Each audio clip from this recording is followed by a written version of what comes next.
నమస్తే, welcome to Andhraprabha. నేను లక్ష్మి. చట్టాన్ని రక్షించాల్సిన పోలీసులు ప్రాణాలు తీసే కిరాతకులుగా మారారా?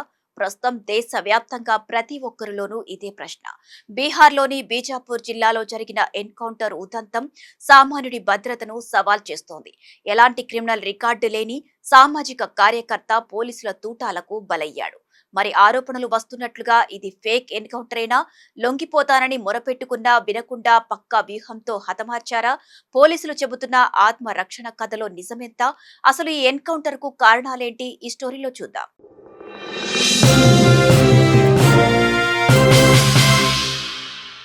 బీహార్లోని భోజ్పూర్ జిల్లాలో జరిగిన భారత్ భూషణ్ తివారీ ఎన్కౌంటర్ ఘటన తీవ్ర సంచలనంగా మారింది. దీనికి ప్రధాన కారణం ఈ ఎన్కౌంటర్ జరగడానికి ముందు మృతుడి మానసిక స్థితిపై పోలీసులు భిన్నమైన ప్రకటనలు చేయడమే. ఈ క్రమంలోనే భారత్ భూషణ్ ను పోలీసులు ఫేక్ ఎన్కౌంటర్ చేశారంటూ ఆరోపణలు రావడంతో పాటు ఇందుకు సంబంధించిన సోషల్ మీడియా లైవ్ వీడియోలు బయటకు రావడం రాష్ట్ర రాజకీయాల్లో పెద్ద దుమారాన్ని సృష్టిస్తున్నాయి. ఈ ఉదంతం జరగడానికి ఒక రోజు ముందు భారత్ భూషణ్ తివారీ మానసిక స్థితి సరిగ్గా లేదని, అతడికి చికిత్స అందించే ప్రయత్నం చేస్తున్నట్లు చెప్పిన పోలీసులు మరుసటి రోజే అతన్ని కరడుగట్టిన నేరస్తుడిలా కాల్చి చంపారు. దీంతో ప్రజల నుంచి, విపక్షాల నుంచే కాకుండా అధికార పార్టీ నుంచి సైతం తీవ్ర విమర్శలు వ్యక్తమవుతున్నాయి. భోజ్పూర్ జిల్లా బిలౌతి గ్రామానికి చెందిన భారత్ భూషణ్ తివారీ వరదలు, భూకోత వంటి పలు సమస్యలపై పోరాటం చేసే ఒక సామాజిక కార్యకర్త. సోషల్ మీడియాలో యాక్టివ్ గా ఉంటూ ప్రతినిత్యం అధికారులను ప్రశ్నించేవారు. ఈ క్రమంలోనే ఈ నెల 15, 16 తేదీల్లో అతను తుపాకీ చేతిలో పట్టుకుని అధికారులను బెదిరిస్తూ ఫేస్బుక్ లో లైవ్ చేశారని తెలుస్తోంది. అధికారుల వైఫల్యాలపై పలు విమర్శలు వెల్లువెత్తాయి. ఈ నేపథ్యంలోనే మరుసటి రోజు ఉదయం పోలీసులతో పాటు స్పెషల్ టాస్క్ ఫోర్స్ గ్రామానికి చేరుకున్నాయి.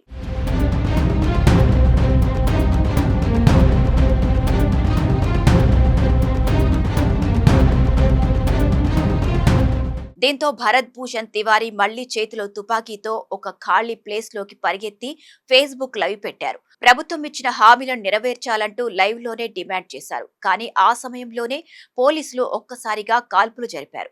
దీంతో తీవ్రంగా గాయపడిన భరత్ భూషణ్ ను చికిత్స నిమిత్తం ఆసుపత్రికి తరలించగా ప్రాణాలు కోల్పోయారు. అయితే భరత్ భూషణ్ తివారీ గురించి పోలీసులు భిన్నాభిప్రాయాలు వ్యక్తం చేయడం పలు అనుమానాలకు తావిస్తున్నాయి. ఈ నెల 16న ఇచ్చిన ప్రకటనలో తివారీ మానసిక స్థితి సరిగ్గా లేదని ప్రకటించారు.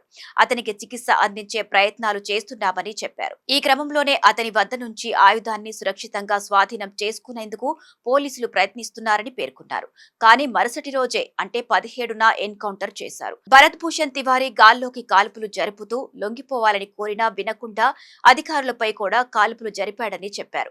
దీంతో ఆత్మరక్షణ కోసం తాము అతని కాళ్లపై కాల్పులు జరపాల్సి వచ్చిందని వెల్లడించారు.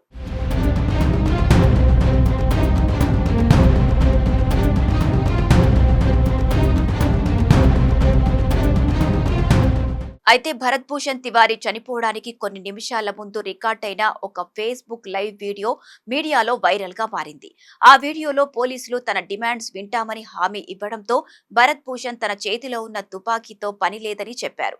అంతేకాదు ఆ తుపాకీని పోలీసుల వైపు విసిరేసి లొంగిపోతున్నట్లుగా స్పష్టంగా కనిపించింది. భరత్ భూషణ్ నిరాయుధుడిగా సరెండర్ అవుతున్నప్పటికీ పోలీసులు కుట్రపూరితంగా 4 నుంచి 5 రౌండ్లు కాల్పులు జరిపి చంపేశారని కుటుంబ సభ్యులతో పాటు స్థానికులు ఆరోపిస్తున్నారు. దీనికి భరత్ భూషణ్ గురించి పోలీసులు చేసిన 2 భిన్న ప్రకటనలతో ఇది ఫేక్ ఎన్కౌంటర్ అనడానికి మరింత బలం చేకూరింది. ఇదిలా ఉండగానే ఈ ఘటనపై నిరసన జ్వాలలు చెలరేగడంతో ఉన్నతాధికారులు స్పందించారు. ఎన్కౌంటర్ సమయంలో ఘటనా స్థలంలో ఉన్న sub inspector, assistant sub inspector తో సహా 4 పోలీసులను ఈ నెల 19న సస్పెండ్ చేశారు. అయినప్పటికీ ఆ చర్యలు సరిపోవనే అభిప్రాయాలు వ్యక్తమవుతున్నాయి. ఈ వ్యవహారంపై ఉన్నతాధికారులతో సమగ్ర విచారణ జరిపి దోషులపై కఠిన చర్యలు తీసుకోవాలని డిమాండ్స్ వినిపిస్తున్నాయి. ఈ ఎన్కౌంటర్ ప్రజాస్వామ్యానికి అవమానకరమని, ఈ కేసును సుమోటోగా స్వీకరించి తక్షణమే ఉన్నత స్థాయి విచారణకు ఆదేశించాలని డిమాండ్ చేస్తున్నారు. కాగా ప్రస్తుతం ఈ కేసుపై ఉన్నత స్థాయి విచారణ కొనసాగుతోంది.